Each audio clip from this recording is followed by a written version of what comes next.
வணக்கம். திடல் செய்திகளுக்காக சிவசங்கரி. முதலில் தலைப்புச் செய்திகளை பார்க்கலாம். கிரிக்கெட் வாழ்க்கையிலிருந்து முழுவதுமாக விடைபெற்றார் சங்கக்கரா. முதல் தர கிரிக்கெட் போட்டிகளில் இருந்தும் ஓய்வு பெறுவதாக அறிவிப்பு.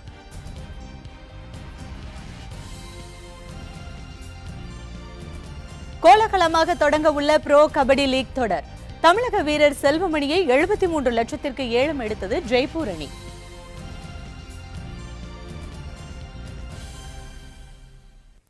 பிரான்சில் நடைபெறவுள்ள சர்வதேச கடற்கரை கைப்பந்து போட்டி. தூத்துக்குடியைச் சேர்ந்த கெவின் ஸ்ட்ரென் இந்திய அணிக்கு தேர்வாகி அசத்தல்.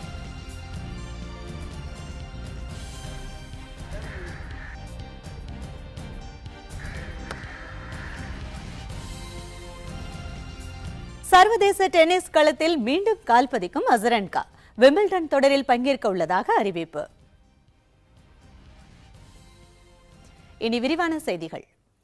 ஐபிஎல் கொண்டாட்டத்தின் ஆரவாரம் குறையாத நிலையில் ரசிகர்களை அடுத்த மழையில் நனைய வைக்க காத்திருக்கிறது கபடி தொடர். ப்ரோ கபடி லீக் தொடருக்கான வீரர்கள் ஏலம் நடைபெற்று வருகிறது. இது குறித்த ஒரு செய்தி தொகுப்பை பார்க்கலாம். ஐபிஎல் பாணியில் நடத்தப்பட்டு வரும் வெளிநாட்டு வீரர்களையும் உள்ளடக்கிய 5வது ப்ரோ கபடி லீக் போட்டியானது இந்த ஆண்டு ஜூன் மாதம் தொடங்க உள்ளது. 4 சீசன்கள் நடைபெற்றுள்ள நிலையில் 5வது சீசனில் தமிழ்நாடு, லக்னோ, அகமதாபாத் மற்றும் ஹரியானா என 4 அணிகள் புதிதாக சேர்க்கப்பட்டுள்ளன. இதற்கான வீரர்கள் ஏலம் எடுக்கும் பட்டியல் டெல்லியில் நடைபெற்று வருகிறது. 16 நாடுகளில் இருந்து 60க்கும் மேற்பட்ட சர்வதேச வீரர்கள் இதில் பங்கேற்கின்றனர். மொத்தம் 400 வீரர்கள் தேர்வு செய்யப்பட உள்ளனர். ஒவ்வொரு அணியிலும் 18 முதல் 25 வீரர்கள் வரை இடம்பெறலாம். இதில் 2 முதல் 4 வெளிநாட்டு வீரர்கள் மட்டுமே ஒவ்வொரு அணியிலும் இடம்பெறுவர். இந்த முறை இளம் வீரர்களுக்கு அதிக அளவு வாய்ப்பு வழங்கப்பட்டுள்ளது. நடப்பு ப்ரோ கபடி தொடரில் மொத்தம் 131 இளம் வீரர்கள் புதிதாக சேர்க்கப்பட்டுள்ளனர். இதன் மூலம் அனுபவ வீரர்களுடன் விளையாடும் அரிய வாய்ப்பு இளம் வீரர்களுக்கு கிடைத்திருப்பது அவர்கள் பார்வையில் மிகப்பெரிய வரப்பிரசாதமாக பார்க்கப்படுகிறது. ஐபிஎல் தொடரில் வித்தியாசமாக 8 அணிகளின் சொந்த மைதானத்தில் தொடக்க விழா எவ்வாறு பிரம்மாண்டமாக நடத்தப்பட்டதோ அதே முறையில் ப்ரோ கபடி லீக் தொடரிலும் 12 அணிகளின் சொந்த மைதானத்தில் வண்ணமயமான தொடக்க விழாவுடன் தொடங்க உள்ளதாக அதிகாரப்பூர்வ தகவல்கள் வெளியாகியுள்ளன.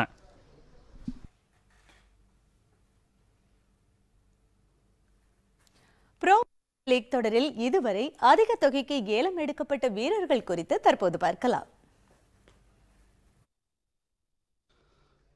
5வது ப்ரோ கபடி லீக் தொடரின் முதல் நாள் ஏலத்தில் அதிகபட்ச தொகையாக 93 லட்சத்திற்கு நிதின் டாமர் ஏலம் எடுக்கப்பட்டார். இவரை உத்தரப்பிரதேச அணி ஏலத்தில் எடுத்துள்ளது.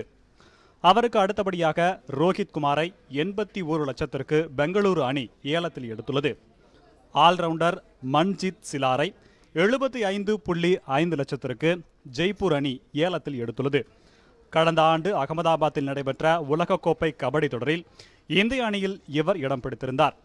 தமிழக வீரரான செல்வமணியை 73 லட்சத்திற்கு ஜெய்ப்பூர் அணி ஏலத்தில் எடுத்துள்ளது. சுர்ஜித் சிங்கை 73 லட்சத்திற்கு பெங்கால் வாரியர்ஸ் அணி ஏலத்தில் எடுத்துள்ளது. அடுத்ததாக ஆல்ரவுண்டர் ராஜேஷ் நார்வலை 69 லட்சத்திற்கு உத்தரப்பிரதேச அணி ஏலத்தில் எடுத்தது. ஜெய்ப்பூர் அணியின் உரிமையாளரான அபிஷேக் பச்சன் ராஜேஷ் ஐயை தங்கள் அணிக்கு எடுப்பதில் மிகுந்த ஆர்வம் காட்டினார். ஆனால் புதிதாக இணைந்துள்ள அணியான உத்தரப்பிரதேச அணி அவரை ஏலத்தில் எடுத்தது. ஆல்ரவுண்டர் சந்தீப் நர்வாலை 66 லட்சத்திற்கு புனே அணி எடுத்துள்ளது. கடந்த சீசனில் சந்தீப் தெலுங்கு அணியில் இடம் பிடித்திருந்தார். 63 லட்சத்திற்கு அமித் ஹிடாவை சச்சினை உரிமையாளராக கொண்ட தமிழக அணி ஏலத்தில் எடுத்தது. 21.5 லட்சத்திற்கு ஏலம் எடுக்கப்பட்ட அனில்குமார் தமிழக அணிக்காக விளையாட உள்ளார். சிறந்த தடுப்பு ஆட்டக்காரரான ஜீவா குமார் 52 லட்சத்திற்கு உத்தரப்பிரதேச அணியால் ஏலத்தில் எடுக்கப்பட்டார். கடந்த சீசனில் இவர் மும்பை அணிக்காக விளையாடியிருந்தார். தனது முதல் சீசனில் விளையாட உள்ள ஜஸ்வீர் சிங் ஜெய்ப்பூர் அணியால் 51 லட்சத்திற்கு ஏலம் எடுக்கப்பட்டார். இலங்கை கிரிக்கெட் அணியின் முன்னாள் நட்சத்திர வீரரான குமார் சங்கக்காரா முதல் தர கிரிக்கெட் போட்டிகளில் இருந்து ஓய்வு பெறுவதாக அறிவித்துள்ளார். 15 ஆண்டுகளாக உலகின் தலைசிறந்த கிரிக்கெட் வீரராக விளங்கிய இலங்கை அணியின் நட்சத்திர வீரர் குமார் சங்கக்காரா சர்வதேச கிரிக்கெட்டில் இருந்து 2015ஆம் ஆண்டு ஓய்வு பெற்றார். 134 சர்வதேச டெஸ்ட் போட்டிகளில் விளையாடியுள்ள சங்கக்காரா 12,400 ரன்களை எடுத்துள்ளார். ஓய்வை அடுத்து சங்கக்காரா உள்ளூர் முதல்தர போட்டிகளில் விளையாடி வந்தார். இந்நிலையில் செப்டம்பர் மாதம் இங்கிலாந்தில் நடைபெறவுள்ள தொடருக்கு பின் முதல்தர கிரிக்கெட் போட்டிகளில் இருந்து ஓய்வு பெறுவதாக சங்கக்காரா அறிவித்துள்ளார். இதுகுறித்து அவர் கூறுகையில், அனைவருக்கும் ஓய்வு வரும்போது நிச்சயம் வெளியேறி ஆக வேண்டும் என்று கூறியுள்ளார். தான் மிகுந்த மகிழ்ச்சியாக உள்ளதாக தெரிவித்த சங்கக்காரா, விளையாட்டை தாண்டி வெளியேயும் வாழ்வதற்கு வாழ்க்கை உள்ளது என்று கூறினார். வரும் அக்டோபர் மாதத்துடன் சங்கக்காராவுக்கு 40 வயது நிறைவடைய உள்ள நிலையில் அவர் இந்த முடிவினை அறிவித்துள்ளது குறிப்பிடத்தக்கது. பேட்டிங்கில் சிறப்பான அனுபவத்தை ஆஸ்திரேலிய வீரர் ஸ்மித்திடமிருந்து கற்றுக்கொண்டதாக இங்கிலாந்து ஆல்ரவுண்டர் பென் ஸ்டோக்ஸ் மகிழ்ச்சி பொங்க தெரிவித்துள்ளார். IPL தொடர் கடந்த 21ஆம் தேதி நிறைவு பெற்றது. இதில் மும்பை அணி 1 ரன் வித்தியாசத்தில் புனே அணியை வீழ்த்தி வெற்றி பெற்றது. இத்தொடரில் புனே அணியில் இடம்பெற்றிருந்த வீரர்களான ஸ்மித், ஸ்டோக்ஸ் இருவரும் சிறப்பான ஆட்டத்தை வெளிப்படுத்தினர். இறுதிப் போட்டியில் புனே அணியில் ஸ்டோக்ஸ் இடம்பெறவில்லை. தேசிய அணியில் விளையாடுவதற்காக நாடு திரும்பிவிட்டார். இந்நிலையில் புனே அணியில் இடம் பிடித்திருந்த பென் ஸ்டோக்ஸ் பேட்டிங்கில் உள்ள பல்வேறு விதமான சிறப்பு பயிற்சிகளை ஆஸ்திரேலிய வீரர் ஸ்மித்திடமிருந்து தான் கற்றுக்கொண்டதாக மகிழ்ச்சியாக தெரிவித்துள்ளார். IPL தொடரில் மதிப்பு வாய்ந்த வீரராக ஸ்டோக்ஸ் தேர்வானது குறிப்பிடத்தக்கது.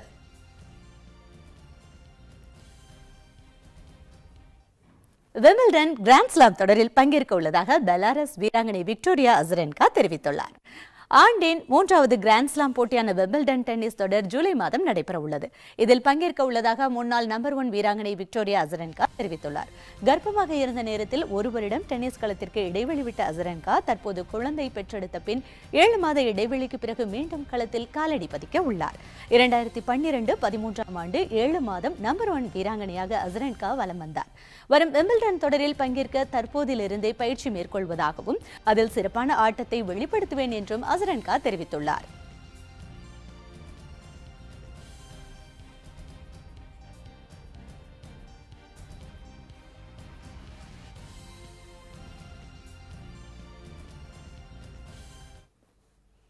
தற்போது சென்னையில் நடைபெற்று வரும் ஜூனியர் பேட்மிண்டன் டூர்னமெண்ட் குறித்த செய்திகளை செய்தியாளர் தாமோதரனிடம் கேட்கலாம். தாமோதரன், வணக்கம். பேட்மிண்டன் தொடர் குறித்த உங்களுடைய விளக்கங்களை சொல்லுங்க.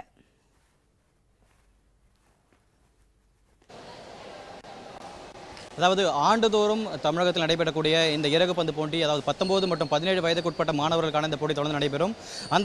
அதன் அடிப்படையில் இந்த ஆண்டிற்கான 17 மற்றும் 19 வயதுக்குட்பட்ட மாணவர்களின் இந்த ஆண்டு போட்டி தற்போது நடைபெற்று வருகிறது. இந்த போட்டியானது தற்போது முகப்பேர் கிழக்கு பகுதியில் அமைந்துள்ள ஃபயர்பால் பேட்மிண்டன் அகாடமி என்று நடைபெற்று வருகிறது. இந்த இடத்தை பொறுத்தவரை அதாவது மாவட்ட வாரியாக பல்வேறு மாவட்டங்களிலிருந்து வந்திருக்கக்கூடிய 400க்கும் மேற்பட்ட வீரர்கள் இந்த விளையாட்டு போட்டி தற்போது ஈடுபட்டு வருகின்றனர். அதே சமயம் இன்று காலை 6 மணிக்கு துவங்கிய இந்த போட்டியானது தற்போது நடைபெற்று வருகிறது. கிட்டத்தட்ட 400க்கும் மேற்பட்ட மாணவர்கள் இந்த போட்டி தொடர்ந்து கலந்து கொண்டுள்ளனர். அதே சமயம் தற்போது நம்முடைய கோயம்புத்தூரை சேர்ந்த ஒரு பயிற்சியாளர் தம்மோடு இருக்கிறார். அவருடன் தற்போது கேட்கலாம். சார் வணக்கம். அதாவது உங்களுக்கு தமிழக அரசு சார்பாக என்ன மாதிரியான சலுகைகள் உங்களுக்கு கொடுத்துருக்காங்க, என்ன மாதிரியான மேம்பாடு உங்களுக்கு கொடுத்துருக்காங்க சார்? தமிழகம் வந்து பார்த்தீங்கன்னா இப்போ நிறையா ஸ்போர்ட்ஸ் அந்த அத்தாரிட்டிங்களாம் வந்து ஹெல்ப் பண்ணிட்டு இருக்காங்க. அவங்களோட எந்த மாதிரி ப்ரிஃபரன்ஸ்னா நிறையா அந்த ஸ்போர்ட்ஸ் அகாடமிலேருந்து வந்து ட்ரைனிங் கொடுக்குறாங்க. NIS கோச்சஸ்லாம் நிறையா வந்து ட்ரைனிங் கொடுக்குறாங்க, சம்மர் கேம்ப் கண்டக்ட் பண்ணுறாங்க. ஸோ இந்த மாதிரி டைமில் வந்து இந்த மேட்சஸ் கண்டக்ட் பண்ணுறது இந்த பொட்டன்ஷியல் அந்த பிளேயரோட பொட்டன்ஷியல் ரேங்கிங் பண்ணுற ஒரு கரெக்டாக குவாலிஃபிகேஷன். பட் அது மட்டும் எங்களுக்கு பத்தாது ஆக்சுவலாக. ஏன்னா இந்த மாதிரி டாப் 10 அந்த ரேங்கிங் எடுக்கிற ஸ்டூடெண்ட்ஸ்க்கு தமிழ்நாடு கவர்மெண்ட்டே அவங்களுக்கான ஸ்பான்சர்ஷிப் எடுத்து அவங்க எஜுகேஷனுக்கு ஸ்போர்ட்ஸ் கரியருக்கு ஹெல்ப் பண்ணால் ரொம்ப ஹெல்ப்ஃபுல்லாக இருக்கும். என்னோட ஒப்பீனியன் சார்.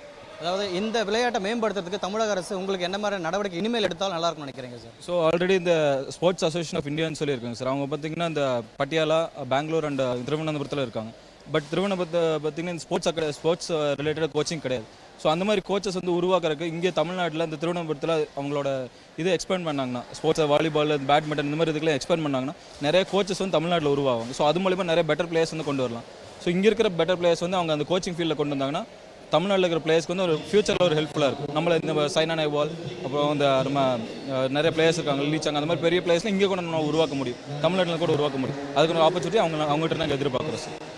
அதாவது கிரிக்கெட் மட்டுமல்லாமல் மற்ற விளையாட்டுகளுக்கும் முழுமையான அடிப்படை வசதி மட்டுமல்லாமல் ஒட்டுமொத்தமாக இவர்களுக்கு சலுகைகளை வழங்கினால் இந்த மாணவர்கள் மற்றும் வீரர்கள் மற்றும் அனைத்து இந்த போட்டியில் கலந்து கொள்ளக்கூடிய மாணவர்கள் நல்ல பெருங்காலத்தில் நல்ல விளையாட்டு வீரர்களாக வருவது பயிற்சியாளர் கோரிக்கையாக உள்ளது. சிவசங்கரி, ஜூனியர் பேட்மிண்டன் டோர்னமெண்ட் குறித்த உங்களது தகவல்களுக்கு நன்றி தாமோதரன்.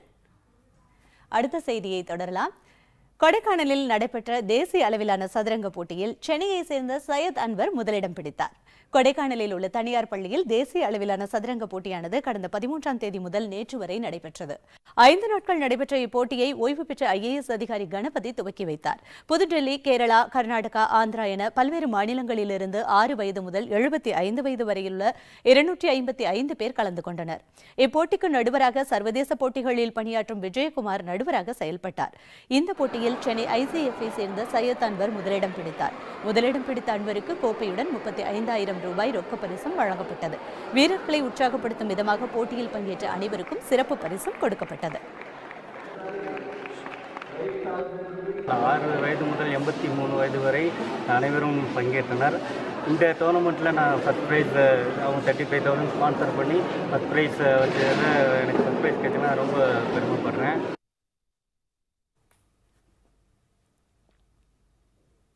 சர்வதேச கடற்கரை கைப்பந்து போட்டியில் விளையாட தூத்துக்குடியை சேர்ந்த மாணவன் கெவின்ஸ்டன் தேர்வாகியுள்ளார்.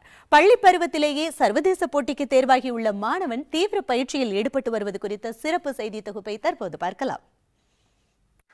தூத்துக்குடி புனித லசால் மேல்நிலைப்பள்ளி மாணவன் கெவின்ஸ்டன் 12ஆம் வகுப்பு முடித்துள்ள இவர் 6ஆம் வகுப்பு படிக்கும் போதே கைப்பந்து விளையாட்டில் பயிற்சி பெற்று வருகிறார்.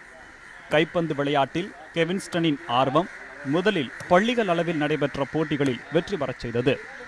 தொடர்ந்து மாவட்ட மற்றும் மாநில அளவிலான போட்டிகளிலும் வெற்றி பெற்று பல பரிசுகளை பெற்றுள்ளார் கெவின்ஸ்டன். 2014ஆம் ஆண்டு உத்தரகாண்டில் இந்திய பள்ளி குழுமம் நடத்திய அகில இந்திய கைப்பந்து போட்டியில் தமிழக அணி சார்பில் சிறப்பாக விளையாடினார்.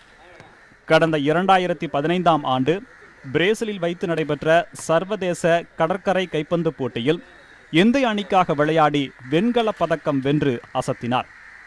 நாகப்பட்டினத்தில் கடந்த ஜனவரி மாதம் நடைபெற்ற அகில இந்திய அளவிலான போட்டியில் தமிழக அணி சார்பாக விளையாடி தங்கப்பதக்கம் வென்றார்.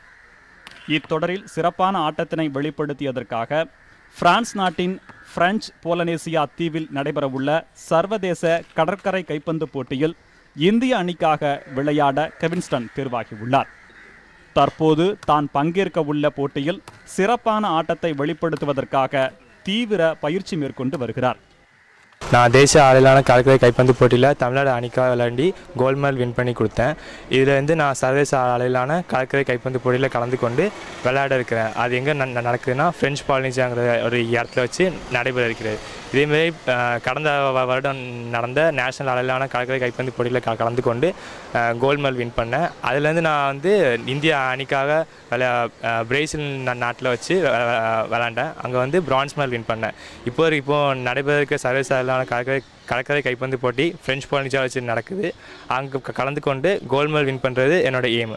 படிப்பு மற்றும் விளையாட்டு இரண்டிலும் கெவின்ஸ்டன் சிறந்து விளங்குவதாகவும் பங்கேற்க உள்ள போட்டியில் சிறப்பாக விளையாடி தங்கப்பதக்கம் வெல்வார் எனவும் நம்பிக்கை கூறுகிறார் அவரது பயிற்சியாளர் சேவியர். கெவின்ஸ்டன் இந்த பையன் பீச் வாலியில் சிறந்து விளங்குறான்னா அவன் 6ஆம் கிளாஸ்லேருந்து எங்கள்கிட்ட படிச்சுட்டே இருக்கான். அந்த வாலிபால் படிக்க அவன் திறமை கூட்டிகிட்டே இருந்துச்சு. கடைசியில் கடந்த வருடத்துக்கு முன்னாடி பிரேசில் நடந்த பீச் வாலிபாலில் சர்வதேச பீச் வாலிபாலில் வெண்கல பதக்கம் ஜெயித்தான். அப்புறம் தொடர்ச்சியாக அவன் நல்லா வேண்டதுனால ஸ்டேட் லெவலில் ஜெயிச்சு மாநில வெற்றி பெற்றதுனால அவன் நேஷ்னல் லெவலில் போய் விளையாண்டான். அதில் ஜெயிச்சனால இவரைக்கும் சர்வதேசத்தில் பீச் வாலி விளையாட போகிறான். அவன் பிரேசில் நடந்ததில் வெண்கலம் அடித்தனால இந்த தடவை நான் கண்டிப்பாக நம்ம இந்தியாவுக்கும் தமிழ்நாட்டுக்கும் பெருமை இந்தியாவுக்கும் நான் கண்டிப்பாக கோல்டு மெடல் அடிப்பேன்னு சொல்லி இருக்கான். அவன் திறமை இருக்கிறனால கண்டிப்பாக ஜெயிப்பான். 19 வயதிற்குட்பட்டோருக்கான கடற்கரை கைப்பந்து போட்டி பிரான்சில் வரும் 27ஆம் தேதி முதல் ஜூன் 3ஆம் தேதி வரை நடைபெற உள்ளது. இதில் கெவின்ஸ்டன் சிறப்பாக விளையாடி தமிழகத்திற்கு பெருமை சேர்க்க காவேரி நியூஸ் சார்பாக நாமும் வாழ்த்தலாம். இத்துடன் இன்றைய தேடல் நிறைவடைந்தது. மீண்டும் சந்திக்கலாம் நாளை மாலை தேடலில்.